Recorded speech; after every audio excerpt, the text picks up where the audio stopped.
Assalamualaikum warahmatullahi wabarakatuh. Anak Ibu, selamat bertemu kembali dalam pembelajaran bahasa Indonesia yang pada pertemuan kali ini materi yang akan kita bahas merupakan materi pertama untuk bab yang keempat, yaitu mengenai masalah artikel. Yang kita bicarakan yaitu mengenai masalah artikel. Anak Ibu, siapa yang sering diantara kamu untuk membaca koran atau majalah? Ibu yakin buat kamu yang sering membaca koran atau majalah sudah tidak asing lagi dengan yang namanya artikel. Mengapa? Sebab di dalam koran atau majalah biasa menyajikan beraneka ragam jenis artikel, termasuk salah satunya adalah artikel opini. Nah, jadi kali ini yang akan kita bicarakan yaitu menyajikan gagasan melalui artikel. Nah, sekarang apa itu artikel? Yang dimaksud dengan artikel atau kata lainnya, artikel itu merupakan jenis tulisan yang berisi pendapat atau gagasan, pikiran, atau kritik terhadap persoalan yang berkembang di masyarakat, biasanya ditulis dengan bahasa ilmiah populer. Intinya, artikel opini itu adalah tulisan yang berisi pendapat penulis tentang data, fakta, fenomena, atau kejadian-kejadian tertentu dengan maksud dimuat di surat kabar atau majalah. Yang jelas di sini kalau yang namanya artikel, maknanya secara umum merupakan segala macam jenis bacaan yang dimuat di dalam surat kabar atau majalah. Cuma yang kita bicarakan sini artikel opini. Opini itu maksudnya pendapat, ya. Pendapat siapa? Tentunya pendapat penulis. Oke, jadi sekali lagi, artikel opini adalah tulisan yang berisi pendapat penulis tentang data, fakta, fenomena, atau kejadian tertentu dengan maksud dimuat di dalam surat kabar atau majalah. Oke. Nah, baik anak ibu. Artikel opini itu termasuk ke dalam kategori teks eksposisi. Ya, berarti artikel yang dimuat di dalam surat kabar atau majalah itu termasuk ke dalam jenis teks eksposisi. Yang berisi apa? Argumen atau pendapat seseorang yang dimuat di dalam surat kabar. Jadi, artikel termasuk ke dalam jenis teks eksposisi. Nah, selanjutnya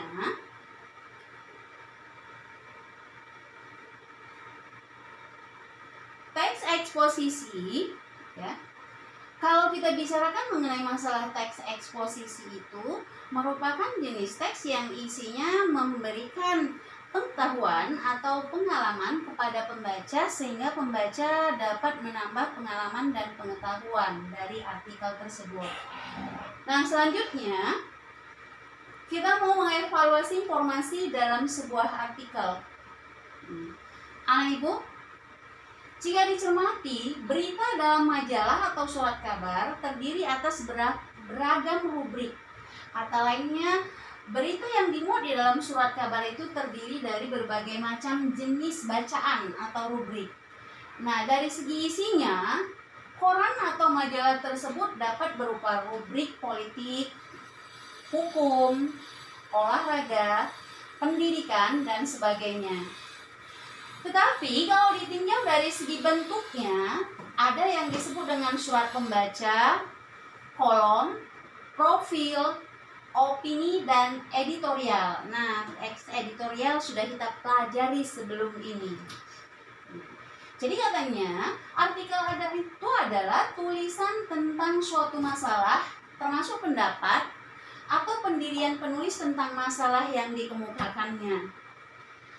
Artikel itu bertujuan untuk meyakinkan, mendidik, dan menghibur pembaca. Jadi tujuan dibuatnya artikel oleh redaktur atau redaksi sebuah koran atau majalah ada 3. Apa tujuannya? Ada yang tujuannya untuk meyakinkan, ada yang tujuannya untuk mendidik, bahkan ada yang tujuannya untuk menghibur pembaca. Nah, baik anak ibu. Kalau kita membicarakan masalah tujuan dari sebuah artikel, tadi ada 3, ada yang dia termasuk salah satunya menghibur, ya. Nah, kali ini kita mau menemukan informasi dalam artikel yang dibaca. Informasi apa saja sih yang terdapat di dalam sebuah artikel yang kita baca? Nah, katanya di dalam artikel majalah atau surat kabar akan ditemukan fakta dan opini. Kata lainnya begini, nah, di dalam sebuah artikel baik yang dimuat di dalam surat kabar atau majalah, ada yang berisi fakta dan ada juga yang berisi opini. Baik anak ibu, risalah fakta dan opini ibu yakin sudah tidak asing lagi buat kamu. Namun perlu diulas kembali bahwa fakta itu apa? Fakta itu adalah kenyataan atau peristiwa yang benar-benar ada dan benar-benar terjadi. Jadi sekali lagi, fakta itu merupakan kenyataan atau peristiwa yang benar-benar ada dan benar-benar terjadi. Nah, fakta itu biasanya merupakan kebenaran yang tidak dapat disangkal lagi karena sudah pasti kebenarannya. Nah, biasanya kalimat yang berupa fakta dapat menjawab pertanyaan-pertanyaan seperti pertanyaan apa, siapa, kapan, di mana, atau berapa. Jadi nanti kalau anak ibu disuruh mengerjakan tugas untuk mencari fakta di dalam sebuah teks artikel, cari saja kira-kira fakta yang bisa menjawab pertanyaan dari kata apa, siapa, kapan, di mana, dan berapa. Nah, berarti itu semua merupakan pernyataan yang berupa fakta. Oke, kita lanjutkan. Nah, kemudian selain fakta di dalam teks artikel katanya selain fakta juga mengemukakan opini. Sekarang apa itu yang dimaksud dengan opini? Nah, opini katanya pendapat atau pandangan, boleh juga pikiran atau pendirian seseorang terhadap suatu. Ya, berarti misalnya anak ibu kalau misalnya ada suatu hal atau suatu benda atau suatu kondisi keadaan, berarti anak ibu punya pendapat sendiri. Nah, pendapat itulah yang disebut dengan opini. Karena katanya opini itu bisa berupa pendapat, pikiran, atau pendirian seseorang terhadap sesuatu. Nah, ciri khasnya opini itu biasanya opini dapat menjawab pertanyaan bagaimana dan mengapa. Berarti kalau mengapa, karena kan gitu jawabannya, alasan, berarti itu termasuk ke dalam opini. Bagaimana pendapatmu tentang masa pandemi ini misalnya? Berarti di situ pendapat seseorang yang dikemukakan. Jadi katanya opini biasanya dapat menjawab pertanyaan bagaimana dan mengapa. Oke, baik anak ibu, kita lanjut. Nah, contoh fakta, silakan kamu simak. Nah, katanya di Indonesia setiap orang berhak mendapat pendidikan yang layak seperti digariskan dalam pasal 31. Nah, berarti di sini ya yang tadi berapa? Ya, untuk menjawab kata berapa terdapat dalam pasal 31 Undang-Undang Dasar 1945. Yang menjadi masalah adalah apakah semua anak Indonesia sudah dapat mengakses pendidikan? Di atas kertas, sekolah memang gratis, tetapi di lapangan masih banyak ditemukan iuran yang harus dibayar oleh siswa kepada sekolah. Dari uang masuk sekolah, uang seragam, buku, uang ujian, hingga iuran-iuran yang bernilai kecil yang seringkali membuat orang tua miskin terpaksa menyuruh anaknya berhenti sekolah. Nah, di sini Kalimat-kalimat yang tertuang di dalam teks ini merupakan kalimat-kalimat yang berupa fakta. Mengapa? Karena untuk memberikan pendapat ini biasanya mereka melakukan dulu mencari data yang benar. Kemudian di situ ada juga terdapat dalam pasal 31 Undang-Undang Dasar 1945. Berarti ini paragraf termasuk contoh pernyataan fakta dari seseorang yang dia mengungkapkan ini semua karena dia telah melakukan observasi dan mendapatkan data-data yang akurat sehingga dia bisa menyebutkan bahwa orang tua yang miskin tidak bisa menyekolahkan anaknya dan katanya harus menyuruh anaknya berhenti untuk sekolah. Itu kenyataan, memang itu fakta. Di zaman sekarang lagi banyak anak-anak yang putus sekolah karena ketidakmampuan orang tuanya untuk membiayainya. Nah, oke, nah Ibu. Nah, sekarang silakan kamu lanjut perhatikan contoh opini. Kalau kamu lihat nanti perbedaannya apa, sekarang perhatikan contoh opini. Negara seharusnya hadir.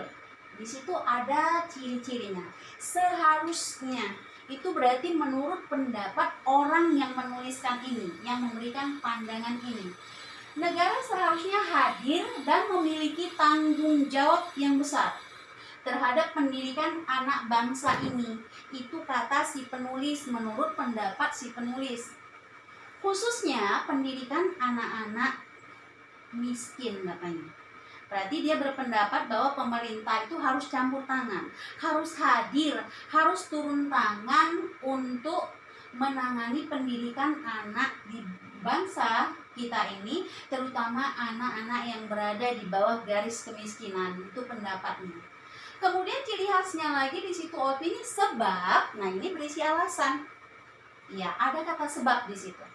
Sebab sekolahlah harapan satu-satunya agar mereka bisa merubah nasib dan keluar dari jebakan kemiskinan. Nah, berarti itu pendapat dari si penulis. Terus apa lagi pendapatnya katanya? Dengan bersekolah seperti kata Nelson Mandela, mereka memiliki senjata untuk menguasai dunia. Itu pendapat. Kalau kita cari kebenarannya, benarkah itu?